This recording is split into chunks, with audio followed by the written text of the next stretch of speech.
Sayıyorum. 1, 2, 3.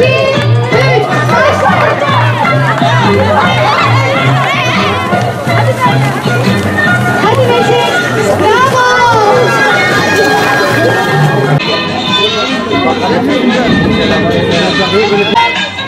1, 2, 3. Başla. Hadi Onur, hadi Onur. Evet, hadi.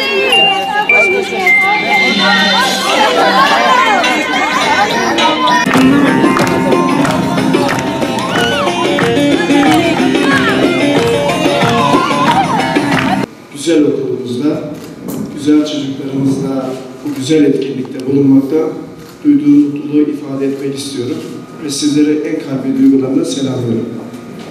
Efendim günlerden 21 Mart'tayız. 21 Mart Down sendromlular günüdür. Dünyada, ülkemizde birçok engelli vatandaşımız var. Biz 80-85 milyonuz. Kayıtlarda %10'a yakın ne yazık ki ülkemizde engelli vatandaşımız var. Ve bunların bir kısmını da belki de Down sendromlu çocuklarımızla oluşturuyor. Aslında bugün ya da bugünler biraz da tekrar bu konunun gündeme gelmesi, farklılık oluşturma, farkındalık oluşturmanın da anlamıdır diye düşünüyorum. Biliyorsunuz ki Down sendromlu artı bir kromozom, hatta öyle afişler yapılır. Doğuştan olan bir farklılık diyelim.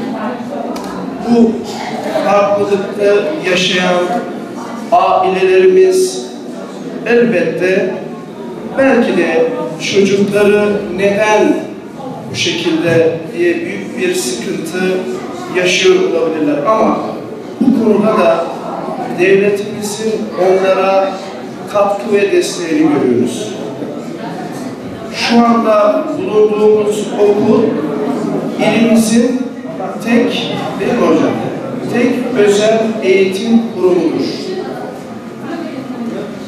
Biz Türkiye Cumhuriyeti Devleti her bir vatandaşına hiçbir farklılık gözetmeden ulaşan sosyal bir devlettir.